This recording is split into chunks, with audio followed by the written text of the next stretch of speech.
Imagine a life where money is no longer a worry. Sounds like a dream, right? Well, it's possible. Welcome to Personal Money 101. And I'm here to show you how to achieve financial freedom. It's a target you can hit with precision and strategy. We're talking about building a life where your finances serve you. It's about taking control, plain and simple. So, how do we get there? It's not about a single magic bullet. Today we're diving into the 7 stages of financial freedom.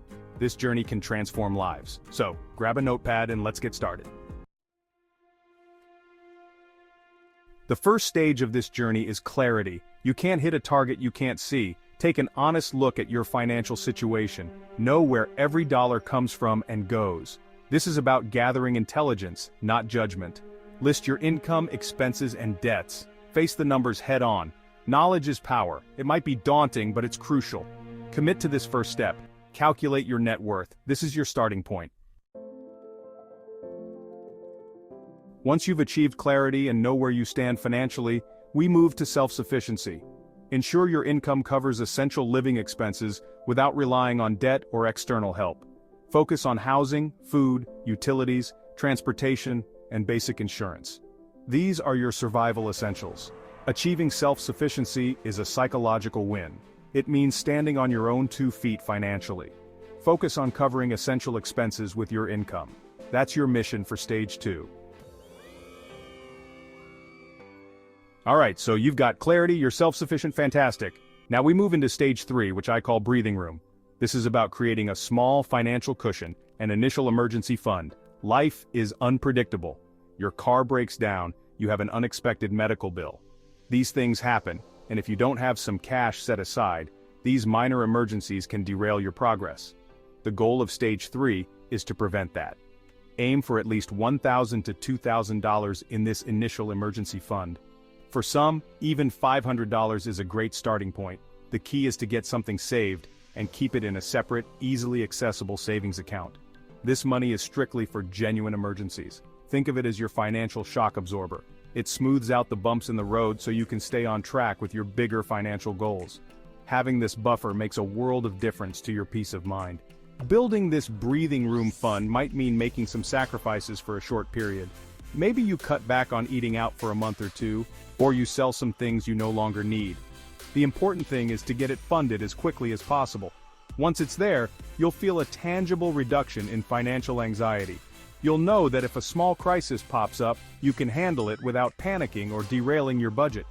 This stage is about creating that initial bit of space between you and financial disaster, giving you the confidence to move forward to the next, more challenging stages. It's a small step, but a truly powerful one. Now that you have some breathing room with your initial emergency fund, it's time to get serious about stage 4, stability. The key to stability is aggressively tackling and eliminating your bad debt. Bad debt typically refers to high-interest consumer debt, like credit card balances and payday loans. This kind of debt is like a financial anchor, weighing you down. The interest charges eat up a huge chunk of your payments. So the mission here is to systematically destroy this debt. Use the debt snowball or debt avalanche method. Snowball lists debts from smallest to largest. Pay minimums on all but the smallest, which you attack with extra money. Once paid off, roll that payment into the next smallest debt. This method is great for motivation. Avalanche lists debts by highest interest rate to lowest. Attack the highest interest debt first to save the most money. Focus and consistency are key. This stage might take time, depending on your debt. It requires discipline and saying no to some things. But paying off that last high-interest debt is incredible. It's like a massive weight is lifted off your shoulders. You free up cash flow for building real wealth. Achieving stability by eliminating high-interest debt is crucial. It solidifies your financial foundation. Alright, you've achieved clarity, you're self-sufficient, you've got breathing room, and you've achieved stability by crushing that high-interest debt. You're doing amazing. Now we're entering stage 5, flexibility. This is where we significantly expand that emergency fund we started in stage 3. The goal here is to save up enough money to cover at least 3 to 6 months of essential living expenses. Yes, you heard that right, 3 to 6 months. This is a much bigger safety net, and it provides an incredible amount of, well, flexibility. Why so much? Think about what this level of savings allows you to do. If you lose your job, you have a substantial buffer to find a new one, without panicking or taking the first offer that comes along. If a major unexpected expense arises, a serious medical issue, a major home repair, you can handle it without derailing your entire financial life or going back into debt. This fund gives you options. It might give you the courage to leave a job you hate and pursue a new career path, knowing you have time to make the transition.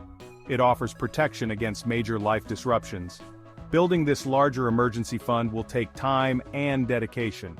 You'll need to consistently allocate a portion of your income to savings. Keep this money in a safe liquid account, like a high-yield savings account. It's not for investing because you need to be able to access it quickly without worrying about market fluctuations. This stage is all about creating true financial security. It's the difference between being able to weather a small storm and being able to ride out a hurricane. Having this level of savings transforms your relationship with money and risk. It empowers you to make life decisions based on opportunities, not fear. This is where things get really exciting, folks. Welcome to Stage 6, Financial Independence. Financial independence, or FI, is when your investments cover all your living expenses. Your money works for you, generating passive income. Work becomes a choice, not a necessity. Achieving FI involves saving and smart investing. Invest in assets like stocks, bonds, and real estate. The key is to diversify and stay the course. Reaching FI is a marathon, not a sprint. And finally, we arrive at Stage 7, Abundant Wealth. If financial independence in Stage 6 was about having enough, abundant wealth is about having more than enough. At this stage, your investments are not only covering your living expenses, but they are continuing to grow significantly, generating more income than you need to spend. Your money is now working for you so effectively that it's creating even more wealth, often at an accelerating pace. This is where you've truly mastered the game of money, and it's working tirelessly on your behalf. With abundant wealth, your financial concerns are largely a thing of the past. You have the freedom to live a very comfortable life, pursue any passion project you desire, travel extensively, or make significant contributions to causes you care about. This stage often opens up opportunities for legacy planning, philanthropy, and creating generational wealth.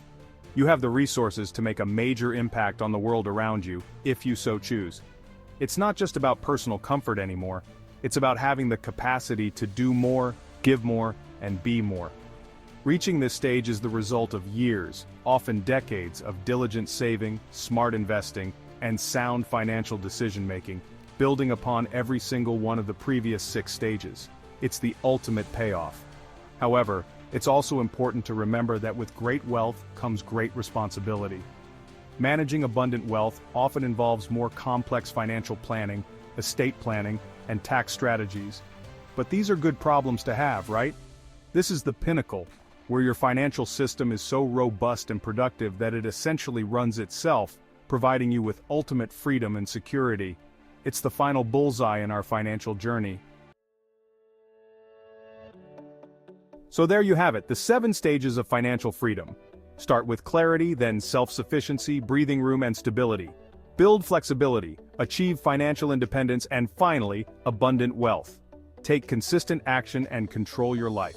Smash that like button, subscribe, and download our free guide from personalmoney101.com. Start your journey to financial freedom today. Thanks for watching, and I'll see you in the next one.